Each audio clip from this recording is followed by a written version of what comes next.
Hey everyone, it's me Noah Meehan, the Arc of Truth, and today is my first ever video that I'm making for the year 2025. So happy New Year and Merry late Christmas.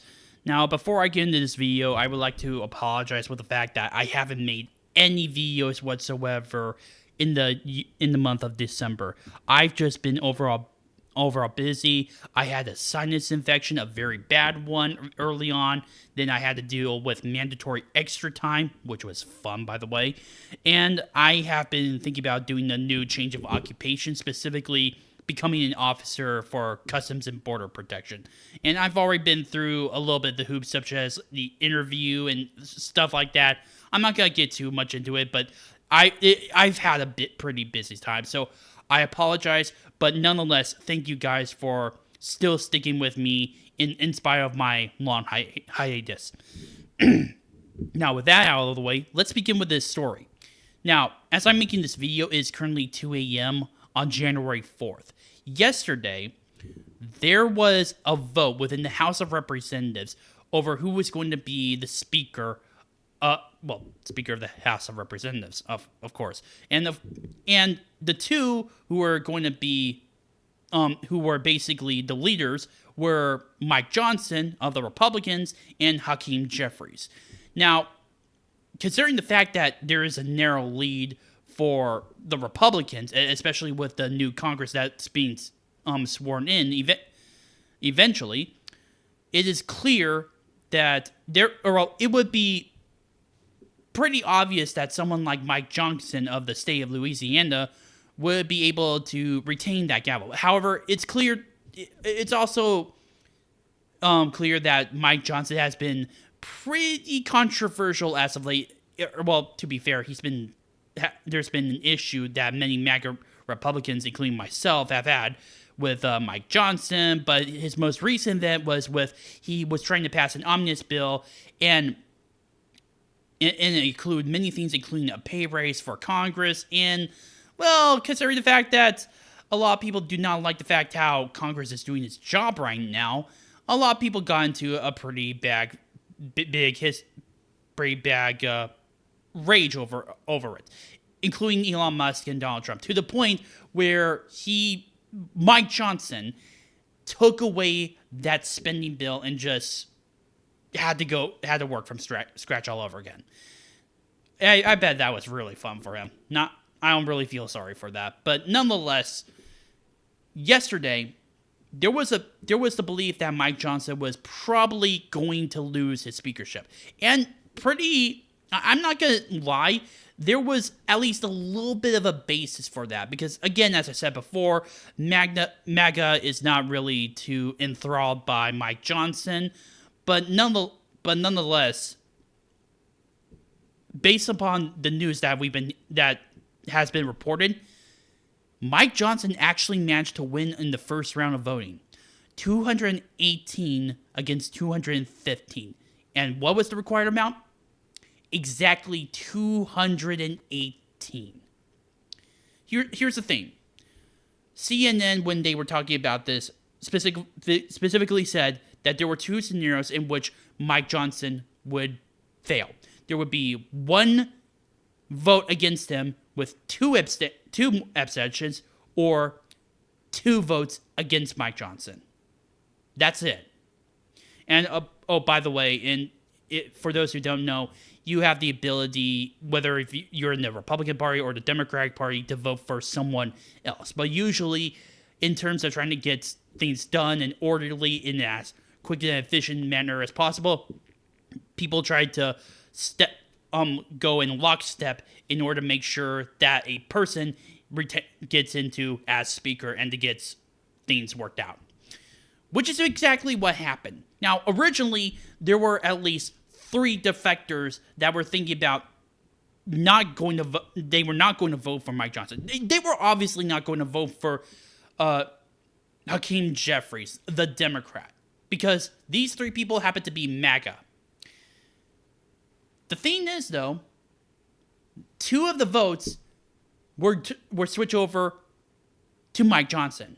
And this is because Donald Trump, not only did he give his endorsement to Mike Johnson, he also made several phone calls with the two representatives, which again it allowed the Republicans to be lockstep and shoulder with Mike Johnson as their leader within the House of Representatives.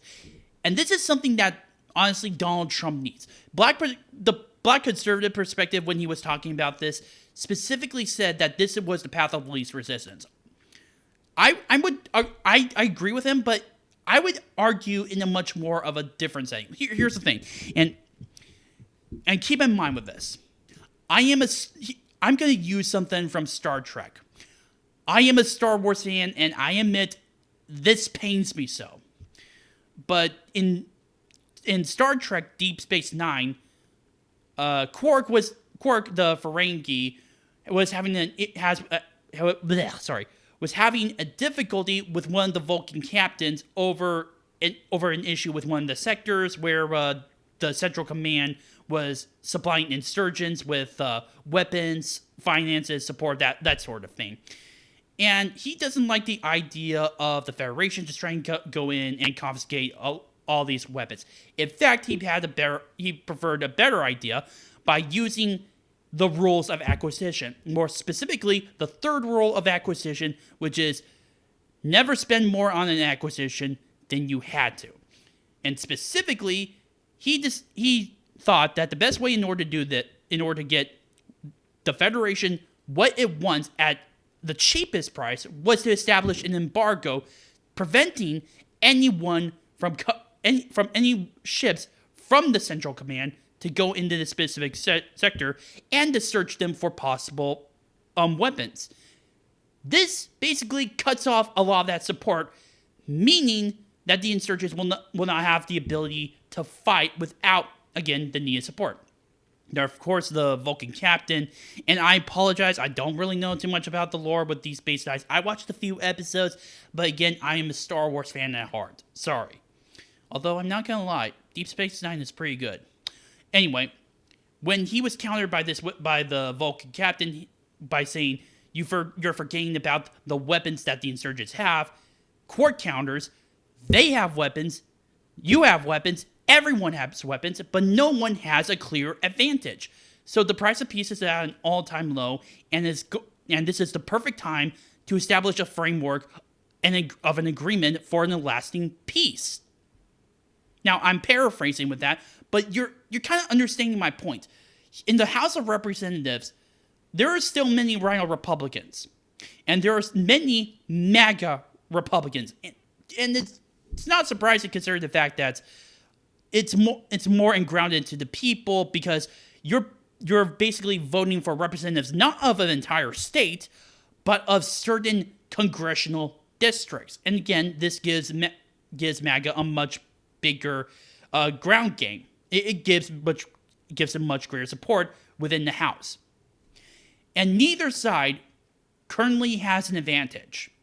And let's not forget the fact that about 2 years ago, Kevin McCarthy was originally going to be the Speaker of the House of Representatives, but then there was a big issue to the point where it drawn out for at least a few days, one of them being Matt Gaetz, who decided not to vote in favor of confirming Kevin McCarthy until he agreed with the demands, and ultimately Kevin McCarthy went back on his word, and he was kicked out of the speakership. Keep that in mind. That scenario was what led to Mike Johnson being the speaker in the first place. So it's very fresh in everyone's mind. It's fresh in the establishment Republicans' mind, it's fresh in MAGA Republicans' mind, and it's fresh in Mike Johnson's mind. 110%. That's on their minds. And plus, considering the fact that the Republicans have such a narrow majority that they can only afford to lose maybe 1 or 2 votes, and that's about it, they can't afford to be seen as divided, especially within incoming administration and Congress, where the Republicans have control of the Senate, the House, and the presidency. They can't afford to do that. Absolutely not. So here, would not be surprised if Donald Trump, as well as Mike Johnson, sat down, came to a deal and said, hey, look, I want a lot of this stuff that MAGA is supporting. I want this to happen. And I want you to be able to do it. You get this passed within the House, and I'll let you to retain the speakership. But remember this. You have a narrow majority in the House. All I have to do is call up one of the representatives that I know would willingly call for a vote of no confidence against you, or I call it no confidence, just generally. And they will definitely vote against you. You better do this. And I'm pretty sure that's exactly what happened. And plus, again, Donald Trump managed to convince the other two representatives to do that as well. Which shows that the Republicans are already at least united to a certain degree. And again, this is, not only is this the path of least resistance, this is arguably, based upon the third rule of acquisition, the least expensive path. I mean, don't get me wrong. I would like to have someone other than Mike Johnson to be the speaker. I would prefer someone who is MAGA. But is that going to happen right now, especially with there being many MAGA Republicans still within the House? Absolutely not. In fact, even if we get a MAGA speaker, there's a there's a very high chance that many establishment Republicans would just willingly go to the Democrats or just defect in some way just in order to spite the MAGA leadership. I would not be surprised if that would have happened. So, admittedly, Mike Johnson is speaker, but at least there is a chance that based upon recent events, based upon what happened with Kevin McCarthy, the recent talks with Donald Trump, and the fact that they probably sat down and negotiated this, means that probably MAGA policies will be pushed forward within the House. Mike Johnson, admittedly, is the speaker. Admittedly. But he has a dagger to his throat. Not literally, of course. Over the possibility that he could lose the speakership should he not follow through with MAGA. My name is Noah Meehan on The Arc of Truth. Please post your comments down below, like this video, subscribe, and share with your friends. Also, if you have any issues regarding my videos, such as how I speak or whatever, please post them down in the comment section down below or directly message me. Thank you. West Virginia, Blue Ridge Mountain.